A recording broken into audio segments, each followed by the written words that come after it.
As the rain fell on the town, I thought of last year's festival. Streamers flying from the roof ridges and windows, music on every street and corner, people cheering, laughing, playing, and celebrating. I thought of my younger brother winning a wooden sword in the mock duels. It was so different now, so quiet. A year after the massacre, I have to live knowing I'm the only survivor. Why do fake events elicit real emotions? How is it that your friend sitting behind a DM screen can describe the death or betrayal of a fictional character in an imaginary world and you find yourself mournful, hurt, or maybe even angry? Welcome back to the Unbridled Quill, where today we are going to answer those questions and more, talking about Welcome back to the Unbridled Quill, where today we are going to answer those questions and more, talking about how and why D&D and stories in general make us cry, and how that can actually be really good for you. Have you ever heard the term parasocial relationship? It refers to a one-sided connection in which one party, in our discussion the players, cares about another party who doesn't know they exist, the characters. For this video, we're going to ignore isekai and meta stories wherein the characters do know about the existence of the players and or authors. These relationships are formed essentially because of two things. The human brain is so good at empathizing that the subject of our empathy doesn't have to be actually known to us, and our brains like safety and consistency. Spider-Man will never tell the reader that they can't be friends. Since our brains emotionally don't recognize the difference between real and fictional people, despite our logical understanding, relationships where we care about characters become the safest options socially. Parasocial connections are also falsely associated with loneliness, being chronically online, and many other negative connotations that actually don't have any psychological connection to the bond according to most studies. Instead, it has been shown that parasocial connections can offer a safe space to practice emotional processing and grief without any risk of consequence. Crying, be it angry tears, happy tears, or sad tears, is a calming response that the brain uses when it is overwhelmed. So in order to get a tearful reaction in your stories or sessions, you have to find what pushes past comfortable levels of change. Crying flushes out cortisol and activates the release of oxytocin and endorphins, physically removing stress from the body and boosting your mood. Even the way we breathe when emotionally crying is a soothing technique that the body knows to do intuitively. Crying being a response to overwhelming emotions is partly why deaths aren't always massively impactful in a story. If the story frequently kills off characters, then the brain is taught to expect characters in that story to die. Then characters dying is pushed into the realm of comfortable change. It becomes normal. This is also called desensitization, and it isn't exclusive to death. On the contrary, if the audience is taught to expect good to triumph over evil and heroes to have happily ever after endings, then the death of a character, especially a main character or heroic character, becomes far outside of the comfortable change. Something I think people overlook a lot is that anything can be overwhelming. Being overwhelmed is often portrayed as being too loud, too chaotic, too out of control, but sometimes we're overwhelmed by the absence of things. Silence, loneliness, abandonment, or hopelessness. Oftentimes, what makes us cry isn't that there's too many people speaking, but rather that there used to be a voice that we can no longer hear. Before continuing on with the main point, a little tangent here, crying also doesn't have to be sad. It is an equal response to anger or even overwhelming joy as it is to despair and grief. You should always consider why you want people to be crying, or what emotion you want them to be experiencing anyways. Certain emotions such as disgust or apathy can't really cause emotional tears due to the nature of these emotions, but most others can.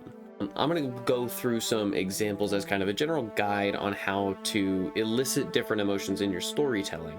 I will go into more detail on specific emotions in future videos, so subscribe and stay tuned.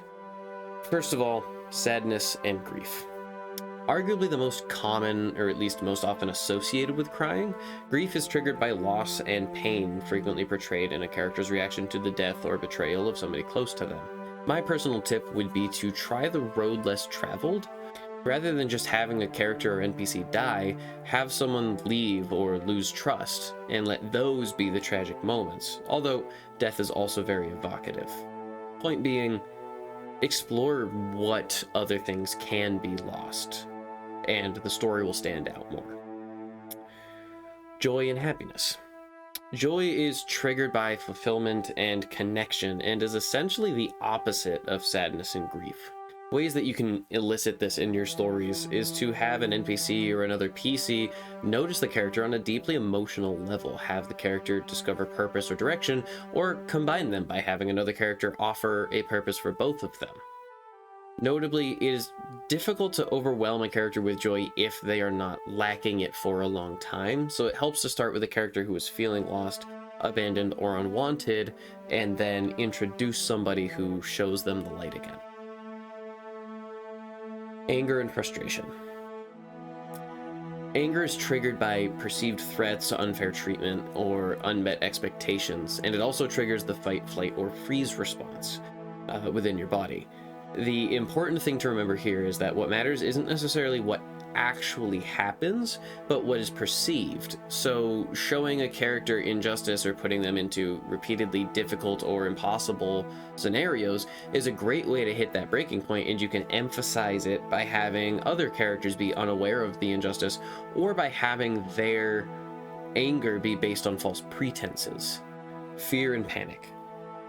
By definition, this is the body's fight, flight, or freeze response, and therefore it's triggered by danger or perceived threats. When experiencing fear, the body becomes fully focused on physical safety, even if the danger isn't physical. That being said, what people often miss is that fear is most potent when the fight, flight, or freeze response is still in effect. That is to say, you haven't picked one of the three.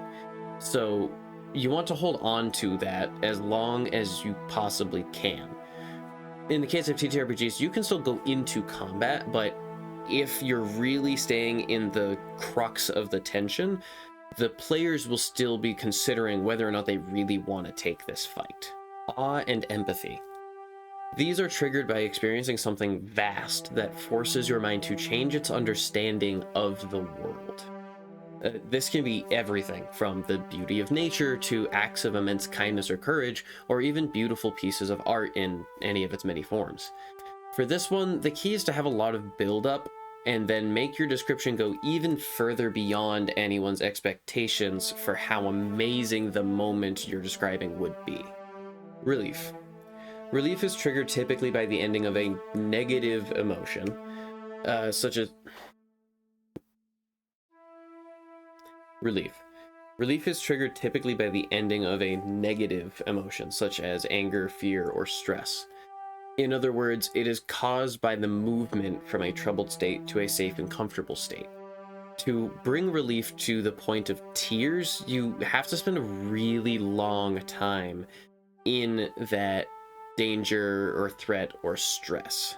In the moment that the trouble, whatever that is in your case, disappears, emphasize the safety and security of the new state, and oftentimes people will focus on themes of freedom or quiet victory as opposed to a blaring triumph. Also, regardless of the trigger, all emotions are real and valid. So if a player ever needs a minute, or if you find yourself reading a story and ridiculing yourself for crying over fake events, give them the minute, remind yourself that emotions are physical reactions with real effects, and go back in when you're ready. There are a lot of benefits to emotional tears and experiences caused by any of the emotions that we just went through in stories, but there's always a good and a bad side of every coin. The mourning of things that are absent is also why a good story can make people cry simply by reaching the end, even if it's a happy ending. Once someone spends long enough engaged with the story, it integrates itself into the normal and routine. An expectation of seeing these characters develops, and when the story ends, the absence of the story itself becomes the overwhelming change. You may have figured this out by now, but D&D is fantastic for creating these scenarios where a story makes you feel an overwhelmingly strong emotion. In fact, in some ways, it's actually better at doing this than other forms of storytelling, such as books or movies. Because you directly interact with the world and NPCs, and your actions can genuinely change the world and plot, D&D creates much stronger bonds with the people and things in the story. An important thing to remember is that it's not just okay to cry at D&D, but it's actually often really healthy for you. Of course, there are exceptions, but experiencing any emotion from fictional stories or parasocial relationships can be a completely safe space for you to explore those emotions, and in a lot of cases, D&D teaches empathy and understanding because you step into the shoes of someone else. The other importance of this is crying is a natural stress release, so finding catharsis or joy or even fear in stories can help you let go of real-world stress that may be bogging you down in your day-to-day. I finished the last page, put the book down, and cried for over 30 minutes. They broke my heart, rearranged my mind, and stayed with me in ways I had forgotten books could stay with you. So here's how you get this in your D&D campaign. Step 1, first impressions. In order to have an overwhelming change, you have to introduce something that's going to change. This could be a town that's living in squalor and strife, or an NPC with bright eyes and a zeal for adventure. As a general rule, the tone of the first impression should be opposite to the reason you want the tears to happen. For example, if you want happy tears, introduce the subject as sad, broken, or dying, and sad tears, introduce the subject as bright, hopeful, and positive. Additionally, you don't have to stick to the plan. You can introduce things that you plan to change and later decide not to follow through, or take an existing thing and decide to change it for a special moment in the story. Step 2, patience. Once you have introduced whatever it is you plan to eventually make your friends cry, let it exist.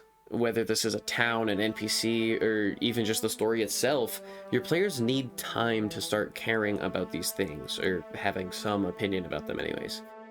If the character dies on the page you meet them, it's much harder to make that impactful. This time with the subject establishes the expected interactions and therefore defines the comfort zone, and by extension, how far you need to go to reach the point of overwhelming. Step 3, the build-up. After some time reinforcing the expectation, multiple visits to the town's struggles, numerous stories with the bright-eyed NPC, you can start foreshadowing and laying the pieces for the change. Though it may be overwhelming, sudden massive changes without any warning can desensitize your players and destroy the comfort zone, leaving them with no expectations and sometimes no investment in the story. From a writing standpoint, it can also come off as lazy or contrived to have huge plot twists without any justification. This doesn't mean you need to tell them what's happening, though. You just need to introduce the cause of the change. Perhaps a noble comes in the town and takes over for the mayor, or the NPC takes on a quest against some known dangerous enemies. In both cases, you can see how these things would cause the change to happen, the town to improve, the NPC to be slain. But it's also possible that the town's problems would only get worse, or that the NPC would triumph over the challenge as they have many times before. As long as the change is a reasonable outcome of events that occur beforehand, you don't need to overshare or explicitly state that the change is coming.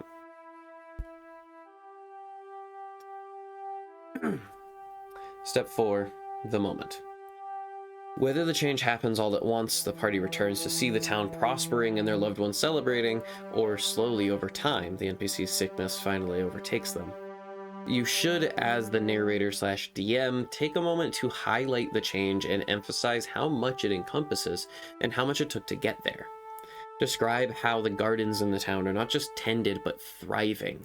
The outfits of the town folks are bursting with new colors in contrast to the grays and beiges that they used to wear, and the monument that was under construction for months is not only finished but routinely polished. If the NPC died, remind the party of all the great moments that were had, highlight some of the group's favorite stories, and solemnly acknowledge that no more stories with that NPC will be made. You may feel like you're doing a lot of talking, and it's because you are. If a change is overwhelming, it should be described in a way that reflects that property. Once you've got all these things set, you can tweak things as well. Maybe the change in the town is the party themselves, and in the moment, you remind them of all the hard work they did to get there. Perhaps the first impression is already sad, but the overwhelming change to come is that the hope of getting better is lost at some point. When done right, these will be the moments your players remember forever, and you may even cry yourself, despite knowing what's going to happen. On that note, you should never lock something like this in when you're playing a TTRPG. If a player thinks of something you didn't account for, or if dice rolls cause too many lost battles, then the change may no longer make sense in the story, and the player's actions can start to feel unimportant if you commit to it anyways. I'm going to take that story from the beginning, the brief description of the town, and I'm going to try and expand it into a longer story here. Now, you might see a lot of cuts because this is kind of on the spot and improvised, but also it's what we do as DMs. So take this as an example. The town of Falwell was a beautiful, thriving town. It wasn't massive, but it was lively. People laughed and cheered on every corner. There were trades happening at all hours of the day, and every night there were at least a few taverns that always had a number of patrons in them. Within this town was a woman named Liana. She tended one of the taverns known as the Fallen Leaf, and her favorite part about it was talking to all of the people, getting to know all of these people. One day, some adventurers came into town. It was a particularly slow day, and they got to know Liana. She started to talk to them and ask about what they were doing, where they were headed, what brought them into town. Intrigued by some of the journeys they were heading out into, and also beginning to develop feelings for one of the people in the party, she set out with them for a brief time, letting her family know and having somebody else take over her shifts at the tavern. During this adventure, however, the party and Liana were kidnapped by cultists. They escaped, but it was a week later and they had overheard some plans that the cultists were making about Falwell. The next time that Liana went back to the town, everything was different. The buildings were still standing, nothing had been burned or toppled, but the people, the soul of Falwell, was gone. There were people who stood frozen in place, expressions of fear and despair on their face rather than joy or celebration. The streamers that were up for the previous festival had dulled and gone gray, bleached in the sun. And her little brother, along with many other men in the village, were just gone and presumed dead. Liana realized as she walked back through the town that, without knowing it, she had already seen home and the life that she loved for the last time. Hopefully that at least got enough of a reaction that you can see that this works. It may not have been an overwhelming change, because the one thing I'm really missing here is step 2. Without dragging this out into a very long video, I can't really spend a lot of time on these subjects. So in your book, story, TTRPG session, whatever you are running, hopefully you'll have more time to really fully explore these and tweak them to who you're liking. If you found this helpful, please leave a like and subscribe to the channel. Also, go ahead and leave a story in the comments of a time that D&D made you or your friends cry, and check out our D&D stream on Tuesdays from 6:30 to 10 p.m. EST on Twitch at unbridled_quill.